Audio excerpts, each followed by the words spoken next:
High friends, hello, welcome to Kavita foodie blog. आजचा blog special असेल कारण की आज फादर्स डे आहे. मग म्हणलं चला काहीतरी आज आपण स्पेशल करूया. मग त्यामुळे मी प्लॅन केला की आज आपण पावभाजी करूया, कारण की पावभाजी ही सगळ्यांची फेवरेट डिश आहे. मग मुलांना पण आज संडे सुट्टी. मग म्हटलं चला आज डिनरचा प्लॅन विथ पावभाजी. मग लेट्स, आता काय काय लागतं त्याला मी सांगते तुम्हाला. मोस्टली तर सर्वांना माहितीच आहे पावभाजी कशी बनवतात, पण तरी सुद्धा तुम्ही अशी ट्राय करून बघा. त्यामुळे मी बनवते तर ते बघूया आपण. लेट्स का. मला आता सगळ्यात आधी लागेल फ्लॉवर आणि 2 बटाटे, शिमला मिर्च, टोमॅटो, 1 मिरची आणि त्यानंतर मी यात जे मेन घालणार आहे छान कलर येण्यासाठी. सहसा कोणी घालत नाही, पण मी बीटरूट घालणार आहे. त्यामुळे काय होणार तर छानपैकी कलर पण येईल. टेस्ट फ्लेवर इतकं येणार नाही, पण कलर छान येईल. आणि लसूण तर मोस्टली 100% आपल्याला लसूणमुळेच पावभाजीला फ्लेवर येतो, त्यामुळे लसूण लागते. आणि मी गाजर सुद्धा घालणार आहे आणि मटर. अशा प्रकारे माझं साहित्य रेडी आहे. आता आपण कसं बनवायचं ते बघत जाऊया. आता आपण एक या फ्लॉवरला वेगळ्या पद्धतीने उकळी घ्यायची आहे, कारण की याच्यामध्ये काही किडे असू शकतात. त्याच्यामुळे हे आधी फर्स्ट वेगळं बॉईल करून घ्यायचं आणि मग नंतर परत काय ते मी पुढचं सांगते. बटाटे सोलून घेते आणि त्याचे पण बारीक बारीक तुकडे करूया. बीटरूट पण आता सोलून घेतलेलं आहे पूर्ण छानपैकी. आता ते आणि सगळ्या भाज्या मी स्वच्छ धुवून घेतलेल्या आहेत. आता गाजर पण सोलून घेते मी छानपैकी.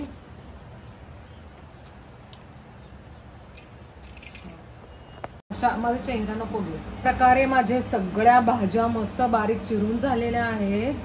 आता ह्या सगळ्या भाज्या आपण एका कुकर मध्ये घालून मस्तपैकी 10 मिनिटं बॉईल करून घेऊया. आपली फ्लॉवरची भाजी सुद्धा आता उकळत आहे. 2 मिनिटं झालेले आहेत. गॅस बंद करूया. सगळ्या भाज्या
थोडंसं पाणी ऍड करणार आहे, कारण की कोरडं आपण नाही ठेवू शकत बॉईल करायला. तर अर्धा ग्लास मी पाणी टाकलेलं आहे. आता आपण हे बॉईल करायला ठेवूया.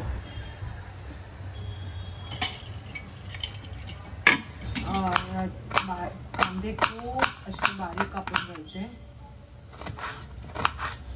कारण की आपल्याला फोडणीला आणि वरून सर्व करायला लागतं. त्यामुळे खूप असे बारीक करून घ्यायचे कांदे.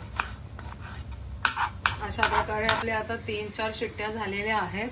आता आपण गॅस बंद करूया. आपली भाजी आता मस्त शिजलेली आहे. आता आपण स्मॅशर किंवा रवी घरामध्ये जे साहित्य आहे ते वापरून सुद्धा आपण स्मॅश करू शकतो. मी मस्तपैकी स्मॅशरने पूर्ण स्मॅश करून घेते. स्मॅशर नाही आहे माझ्याकडे, म्हणजे आहे पण मी रवीचा पण उपयोग करते, कधी हे कधी ते. तर असं छानपैकी आपण आता हे मिक्स करून घेऊया. आता हे जे लसूण आहे ना, आपण आता हे फक्त ओभडधोबड असं वाटून घेऊया. ओके, अशा प्रकारे मी जरा लसूण ओबडधोबडच वाटून घेतले, कारण की मला ओबडधोबड जास्त आवडतं. एकदम अशी बारीक पेस्ट नाही आवडत मला, त्यामुळे मी असं केलं. आपण आता फोडणीची तयारी चालू. बाकी आता आपलं सगळं झालेलं आहे. आता फक्त राहिलेली आहे ती फोडणी. आता ती आपण मस्तपैकी फोडणी देऊया. बाकी मला एक क्वेश्चन होता की तुम्ही आज काय स्पेशल केलं. म्हणजे मी पावभाजी केली आहे, आणि दुसरी गोष्ट, तुम्ही जर पावभाजी करत असाल तर त्या पावभाजीमध्ये तुम्ही अजून काय एक्स्ट्रा घालता का, म्हणजे कोणत्या भाज्या, कोणत्या मसाले वगैरे. तर ते मला कमेंटमध्ये नक्की सांगा, म्हणजे मी नेक्स्ट टाइम तसं ट्राय करेन. आणि अजून एक गोष्ट, माझं काय आवडतं तुम्हाला अजून, म्हणजे केलेलं कोणते ब्लॉग आवडतात. म्हणजे मी तर फूडी ट्रॅव्हल ब्लॉग आहे, म्हणजे मी ट्रॅव्हल पण दाखवते आणि फूड्स पण दाखवते.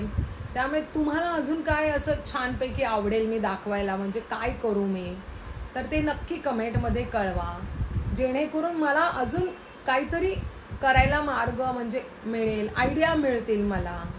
सो प्लीज नक्की कमेंट करा. चला तर मग आता पावभाजी पूर्ण रेडी करूया आपण खायला. मी आता 2 ते 3 चमचे ऑइल घातलेलं आहे, आणि मी थोडंसं, तुम्ही बटर वापरू शकता किंवा तूपही वापरू शकता. मी थोडंसं तूप घालणार आहे, कारण की फ्लेवर छान येतो. 2-3 चमचे तूप घालेन. आणि आपण जो लसूण वाटला आहे तो मी जवळजवळ 12 पाकळ्या घेतले, 10 ते 12. ते आपण घालूया, कारण की यामध्ये ना पावभाजीमध्ये कसं असतं, आपण जितकं जास्त लसूण घालू व्यवस्थित, त्याचा फ्लेवरने ती पावभाजी मस्त लागते. त्याच्यामुळे ना आपण जरा बऱ्याचपैकी लसूण आपण पेस्ट घालूया. आणि त्यानंतर एकदम असे बारीक चिरलेले कांदे घालूया.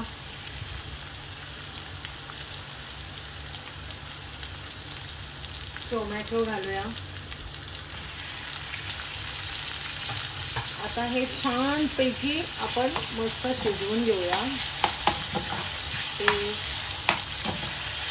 शिजतंय, तर तुम्हाला एक टिप सांगते मी, पटकन आपण त्याच्यामध्ये थोडंसं आधी मीठ घालायचं, चवीनुसार मीठ घाला.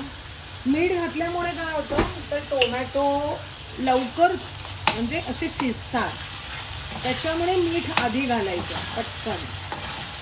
टोमॅटो सोबत मीठ घालायचं कधी पण, म्हणजे टोमॅटो लगेच विरघळतात, स्मॅश करायला बरं पडतं आपल्याला. आता आपण चवीनुसार मिरची घालूया. मी जवळजवळ 1.5 किंवा 1.5च्या थोडंसं वर लाल तिखट घातलेलं आहे. अर्धा चमचा थोडंसं छोटासा आहे तो हळद टाकलेला आहे. मीठ तर आपण ऑलरेडी टाकलेलंच आहोत. अजून 2 सेकंद आपण हे छानपैकी शिजवून घेऊया. मी पावभाजीचे 2 ते 2.5 चमचे मी आता पावभाजीचा मसाला टाकते आहे. तुम्ही टेस्ट फ्लेवर कसं येतं ते टाका, त्यानुसार. मी 2.5 चमचे टाकलेला आहे. आणि आता हे परत आपण छानपैकी शिजवून घेऊया.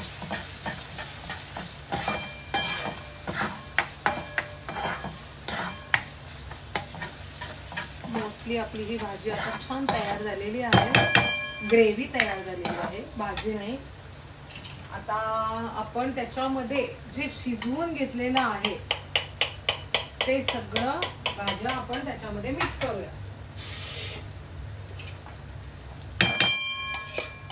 कुकर मधून आता हे सगळं मिक्स काढलेलं आहे.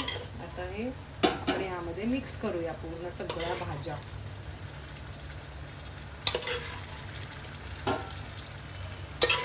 मी आता हे सगळ्या भाज्या ज्या आपण बॉईल करून घेतल्या ते याच्यामध्ये आता मी मिक्स केलेली आहे छानपैकी. आता हे मिक्स करून घेऊया.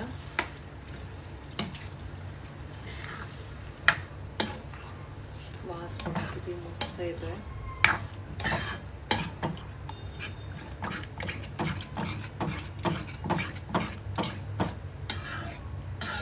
तुम्ही काश्मीरी लाल मिरची वापरली ना पेस्ट, तर कलर अजून छान येऊ शकतो. पण माझ्याकडे सध्या काश्मीरी लाल मिरची नाही आहे, त्यामुळे पण आपण बीटरूट वगैरे घातलंय त्यामुळे मस्त कलर येईलच आपल्या ह्याला. अशा प्रकारे आता मी यामध्ये थोडंसं पाणी घालेन, जास्त नाही थोडंसं, त्याच्यामुळे काय होईल थोडंसं रसरशीतपणा राहील आणि ते आपल्याला बॉईल करायचे 2 मिनिटं, त्यामुळे थोडंसं पाणी लागेल, नाही तर मग ते खूप दाट होईल, ते छान नाही लागणार. आता आपण हे वाफ घेण्यासाठी 2 ते 5 मिनिटं ठेवूया झाकण. वाह मस्त वास पण बघ किती सुंदर येतोय. अशा प्रकारे आपली पावभाजी रेडी झालेली आहे. आता आपण त्याला मस्तपैकी प्लेटमध्ये सर्व करूया. आता गॅस ऑन केलेला आहे. आता आपण त्यामध्ये मस्तपैकी हे अमूलचं बटर थोडंसं घालूया त्यामध्ये छान, जेणेकरून आपल्याला आता त्याच्यावरती ब्रेड थोडंसं फिरवायचं. आता हे जे ब्रेड आहे ते मी हे जे ब्रेड आहे ते ब्रेड मी चाकूने असं छानपैकी 2 भागामध्ये कापून घेतलं. आता याच्यामध्ये आपण या इथे थोडंसं असं लाल, याच्यावर असं लाल तिखट टाकूया छानपैकी. आणि हे जे आहे ब्रेड त्याला असं मस्तपैकी फिरवला, त्याच्यामुळे काय होईल छान आपली पावभाजीचं पाव तयार होतील.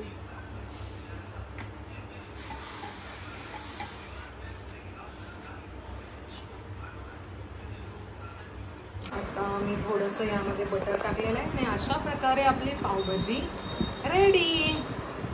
तो जर तुम्हाला माझी पावभाजी आवडली तर like, share and subscribe. Thank you guys. Bye.